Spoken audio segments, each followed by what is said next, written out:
Reading is an essential skill that plays a critical role in a child's learning and development. It's the foundation that all other skills are built on, and it touches every other subject: math, science, and social studies. It has a direct impact on their learning success, but let's be real. Getting kids to stay focused while reading can be a massive challenge. They get distracted easily, and before you know it, they're flipping through pages without understanding a single word. So if this sounds familiar, stay tuned because in this video, I'll share 5 can't miss strategies to help them stay focused for longer periods of uninterrupted reading, better known as reading stamina. Let's dive in.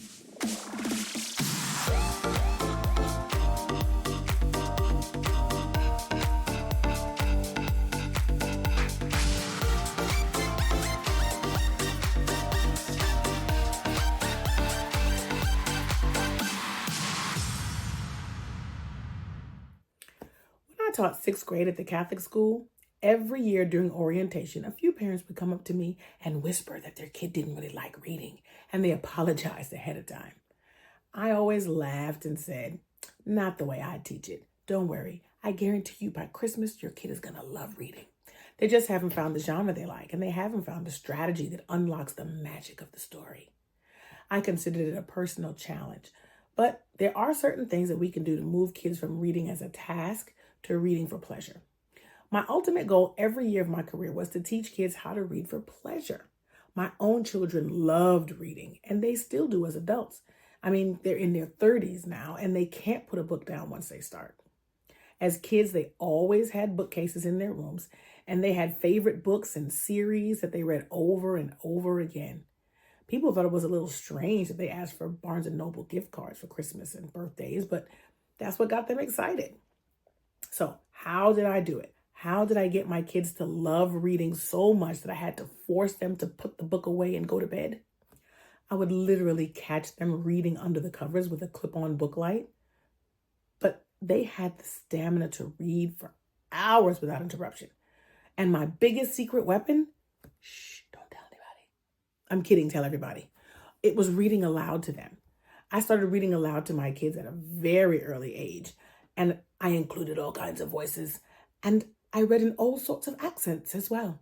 So it was really like a performance. I mean, I read aloud to my 6th and 7th graders too, with all the voices and accents to come along with it, which is the fastest way to get kids excited and engaged about whatever story they're reading.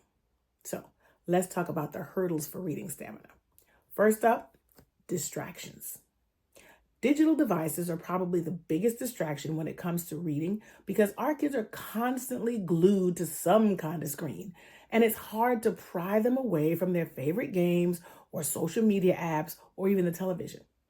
Noise can also be a significant distraction, and whether it's the TV blaring in the background or their siblings talking or playing too loudly nearby, it's challenging for kids to focus and concentrate on their reading.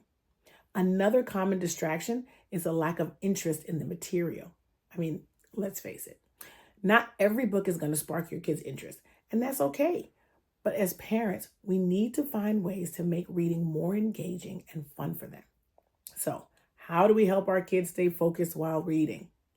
In a previous video, I shared some tips on helping kids improve their reading comprehension. And the strategies I'm about to share expand on those ideas in a little more detail as it pertains to maintaining focus and reading for longer periods of time. Strategy number 1, create a dedicated reading space that's quiet, comfortable, and free from distractions to minimize interruptions. This can be a cozy corner of their bedroom or a special reading nook in the living room, and comfortable seating like a beanbag or pillows or a rocking chair is a must. The key is to make the space inviting and conducive to reading. I always made a cozy reading area in every classroom that I taught in where kids could stretch out or curl up with a good book. I mean, I even had a clawfoot bathtub with oversized pillows in it when I taught 2nd grade. That was fun. The kids loved that one. I had bean bags when I taught 4th grade and carpet squares and pillows in the 6th and 7th grade. Special lighting or lamps or string lights can be a great touch that makes the area feel magical and inviting. If you feel up to a DIY project, you can add some color to the walls or some wallpaper. I mean, you can even let your child help you decorate or suggest designs ideas for the space. But the main goal is to create a place where they can read until they decide to stop. Strategy number 2. Calming instrumental music also creates a quiet atmosphere that helps kids concentrate while reading. I always played hymns and ocean sounds during reading and writing times for my classes when I taught elementary and middle. But when my daughter was in high school, she was able to listen to music with lyrics while she did homework. I could never figure out how she got anything done because my brain wants to stop and sing along. But finding some good background music will help ease them into the story that they're reading and keep their focus there. Strategy number 3, set reading goals with your child. This can be a daily or a weekly goal depending on your child's age and reading level. Having a goal in mind can help them stay motivated and focused. Use timers to increase reading time in increments of 5 minutes per week. And after 6 weeks, uninterrupted time should be up to at least a half an hour. I created a resource for kids to monitor their progress on this, and it's something that parents can help with, so I'll link it in the description below. Summer break is a great time to try this because they can start out reading 5 minutes per day and then add 5 minutes each week over the summer vacation. 5 minutes is not so long that it makes them feel like they're missing out on their break, but it's long enough to see some big changes. They should be encouraged to try a variety of genres until they hit ones that they really like, or possibly even find a favorite, or a favorite author or series. When the timer goes off, be sure to stop them, even if they want to keep going. When I read aloud to my classes, or when they had independent reading time, I always used the timer because when it went off and we stopped, they begged for more time, and stopping them always made them want more. This is an excellent way to build anticipation for upcoming story events to help them look forward to reading. Strategy number 4, previewing is reviewing important information about a book before you read, and it gets kids invested enough in the story to hold their attention and focus for sustained reading. Previewing can be as simple as discussing the brief description on the back of the cover, which is called a blurb, showing them pictures related to the story that they're reading, or watching videos that bring the story to life. I always try to get my students to think about how the story would affect them, if they had anything in common with the characters, or what they would do if they were in a similar situation. When I taught 6th grade,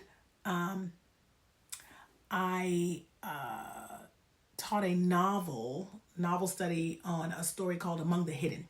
And it was set in a dystopian society where they were only allowed to have 2 children. And this particular family was hiding an illegal 3rd child. So to get them ready for that, or have them start thinking about what that would mean and get interested in the story, I showed them a trailer, the movie trailer for a Netflix movie that was titled What Happened to Monday. It was a similar story set in a dystopian future where the law was only 1 child, but this particular family, the woman had septuplets. She had 7 children, and she died in childbirth, but her father decided to keep the children and hide them and raise them. So, of course, there were 7 of them. He named each one of them a day of the week, and on that day of the week, that child was able to go out and pretend to be this one person. They were all pretending to be one person. But, of course, the story gets interesting when one of them doesn't come back home Monday, goes out for work, and she doesn't come back. So the rest of the sisters spend the rest of the movie trying to find her. So this particular movie kind of set the stage for what it would, what that kind of life would kind of be like, and it kind of really got their juices flowing. I also showed them some YouTube clips of some families in China at the time when they had the 1-child law, and that also was something that was very eye-opening for them to see how a child would be living that only has that doesn't have any siblings. They were also very interested in, because they didn't really think about the fact that there would be no lateral relationships, no siblings, no aunts, no uncles, no cousins, but every relationship would be vertical, just parents, grandparents, great-grandparents, It was interesting, and it got them ready to really read, and really got them interested and wanting to find out what was going to happen in this story. So Also, adding some background knowledge before starting a story is also really a good way to get their juices flowing and ratchets up the interest for what the story is about. Every year, I also did a novel study for The Lion, the Witch, and the Wardrobe. And I also gave them background information on the author C.S. Lewis to help them kind of think about what made him write the story and what the messages were that he was trying to get his readers to understand. And I always did British accents and voices. I did that with my kids too, and it's a great way for them to engage with the story and then discuss their perspectives. And the story comes to life through those discussions.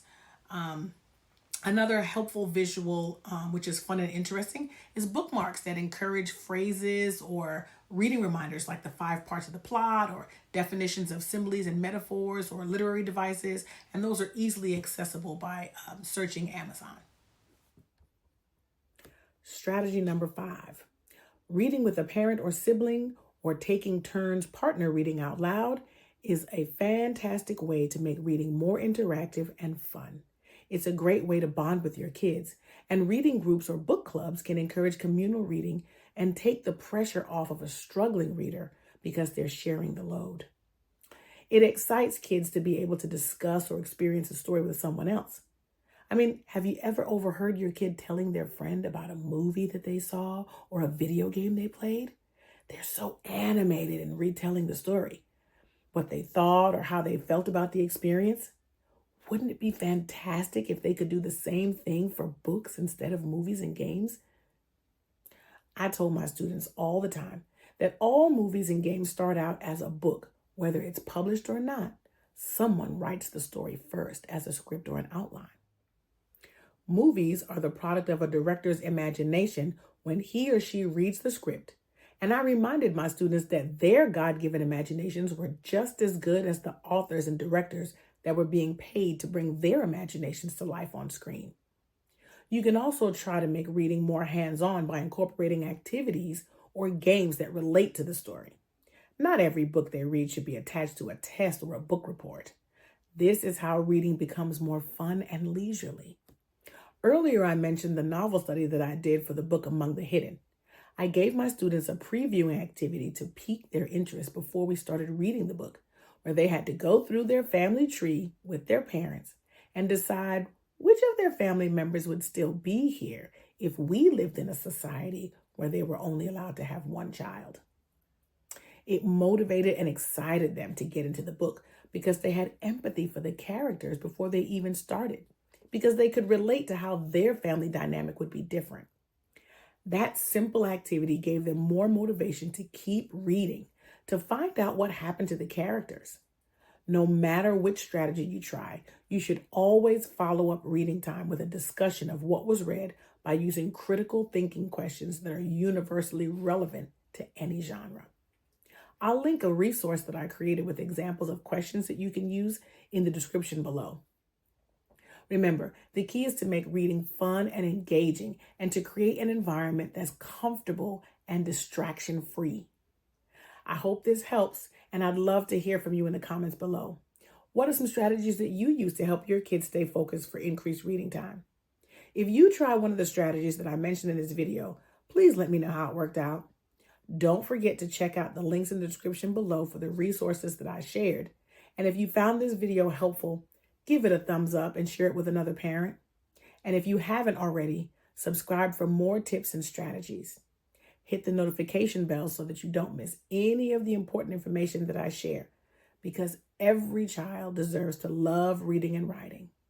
Thanks for watching, and I'll see you in my next video.